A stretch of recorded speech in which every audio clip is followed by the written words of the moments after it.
વર્ષ 2026નું સૌથી મોટું ગ્રહ ગોચર એટલે દેવગુરુ બૃહસ્પતિનું ગોચર 2 જૂનથી ગુરુ આવશે કર્ક રાશિમાં। તો તમારી રાશિ પર આગામી સમયમાં વર્ષ 2026ના બાકી દિવસોમાં કેવો થશે ગુરુનો પ્રભાવ, આ વિડીયોમાં આપણે ચર્ચા કરીશું મેષ, વૃષભ તથા મિથુન રાશિના જાતકોની। તો નમસ્કાર મિત્રો, અંબા એસ્ટ્રોલોજી ગુજરાતી ચેનલમાં આપ બધાનું ખૂબ ખૂબ હાર્દિક સ્વાગત છે। મિત્રો, નિયમિત જ્યોતિષીય માર્ગદર્શનને લગતા વિડીયો જોવા માટે તમે અમારી ચેનલ અત્યારે જ સબસ્ક્રાઇબ કરો, આ વિડીયોને લાઇક અને શેર કરવાનું ભૂલશો નહીં। જ્યોતિષને લગતા મૂંઝવતા પ્રશ્નોના સમાધાન માટે આપ અમારો સંપર્ક કરી શકો છો। મિત્રો, વૈદિક જ્યોતિષ શાસ્ત્રમાં દેવગુરુ બૃહસ્પતિને સૌથી વધારે શુભ ગ્રહ માનવામાં આવે છે। એવી માન્યતા છે કે ગુરુ પોતાની 5મી, 7મી અને 9મી દ્રષ્ટિ જે ભાવ ઉપર કરે છે એની ઉપર એમની અમૃત જેવી દ્રષ્ટિ એ ભાવના ફળમાં સારો વધારો કરી શકે છે અને શુભ ફળ આપે છે। તો એવામાં 2 જૂન 2026ના દિવસે ગુરુ કર્ક રાશિમાં પ્રવેશ કરવા જઈ રહ્યા છે। ગુરુ એ લોકોના જીવનમાં બાળક, સુખ, ભવન, પૈસા, સમૃદ્ધિ, સારું લગ્ન જીવન વગેરે આપે છે અને લોકોને સમાજમાં સન્માન પણ આપે છે। તો આવું જાણીએ દેવગુરુ બૃહસ્પતિના રાશિ પરિવર્તનથી તમારી રાશિ પર કેવા થઈ શકે છે ફેરફાર। સર્વપ્રથમ ચર્ચા કરીએ જેમના નામના અક્ષરો હોય છે અલય, મેષ રાશિની। તો દેવગુરુ ગોચર તમારી રાશિના 4થા ભાવમાં મેષ રાશિના જાતકો થવાનું છે। તે તમારા 9મા અને 12મા ભાવના સ્વામી છે। 2 જૂન 2026માં ગુરુનું ગોચર તમારા જીવનમાં ખુશીઓ લાવશે। તમને કોઈ જૂની પૈતૃક મિલકત વારસામાં મળી શકે છે અથવા કોઈ જૂના ઘર અથવા પૈતૃક ઘરની મુલાકાત લેવાની તક મળી શકે છે। તમે પરિવારના સભ્યોથી ઘેરાયેલા રહેશો, તમે ખુશ થશો, તમારા આરામ અને સંસાધનોમાં વધારો થશે, તમને તમારી માતાનો પ્રેમ અને પ્રિયજનો સાથે નિકટતા પ્રાપ્ત થશે। ઘરમાં ઘણી ધાર્મિક પ્રવૃત્તિઓ થશે જેનાથી મહેમાનો આવશે। બાળકનો જન્મ પણ થઈ શકે છે। તમને વિદેશી સ્ત્રોત દ્વારા પૈસા પણ મળશે। જો તમે પહેલાં કોઈ રોકાણ કર્યું હોય તો તમને હવે સારા નાણાકીય લાભના રૂપમાં પુરસ્કારો મળી શકે છે। તમારું મન ધાર્મિક પ્રવૃત્તિઓમાં અને આધ્યાત્મિકતા તરફ ઝુકાવશે। તમે તમારા કાર્યસ્થળમાં સારી સફળતાનો અનુભવ કરશો। તમે તમારી બુદ્ધિ અને અનુભવ દ્વારા કાર્યસ્થળ પર તમારી સ્થિતિ મજબૂત કરી શકશો। જે લોકો વિદેશ પ્રવાસ કરી ચૂક્યા છે તેમને આ સમય દરમિયાન ઘરે પાછા ફરવાની તક મળશે।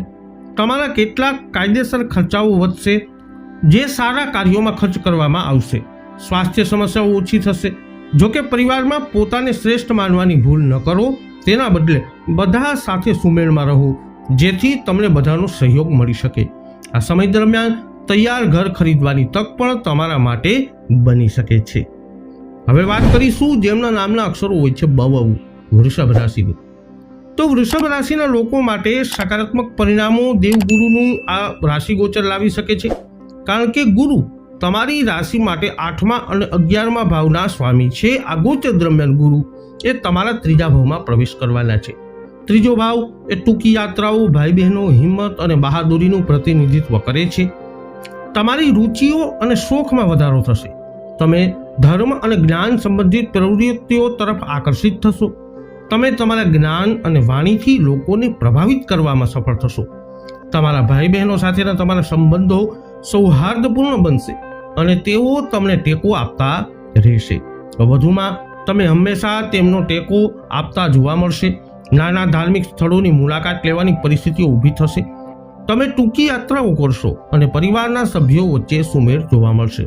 આ સમય દરમિયાન તમારી અંદર આળસ વધી શકે છે જેને ટાળવાનું તમારા પ્રયાસ કરવો પડશે, નહીં તો તમે મહત્વપૂર્ણ તકો ગુમાવી શકો છો।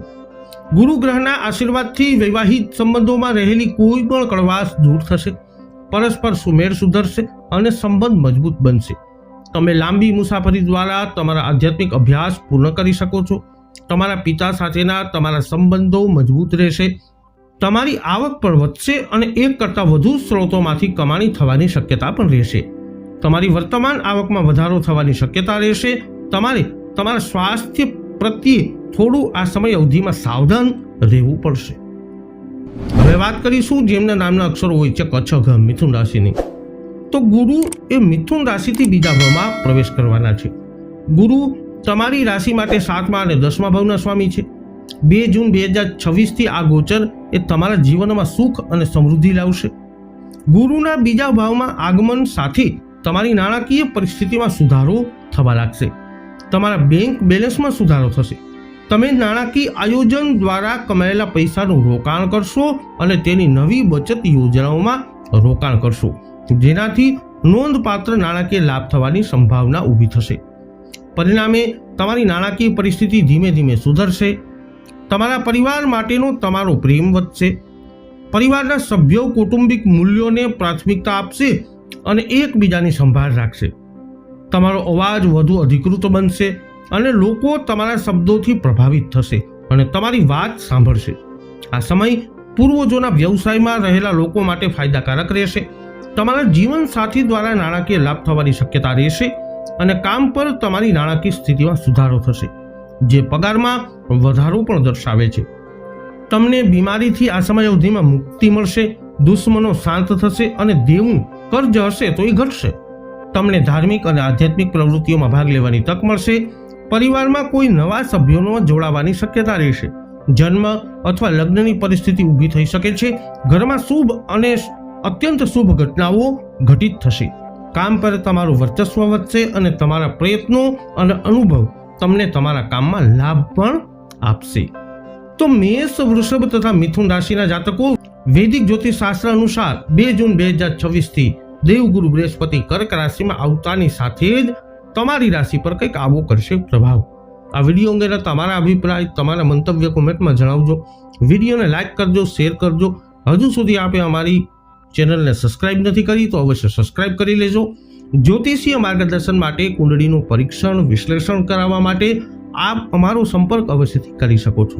ફરી મળીશું નવા વિડીયોમાં. જય અંબે.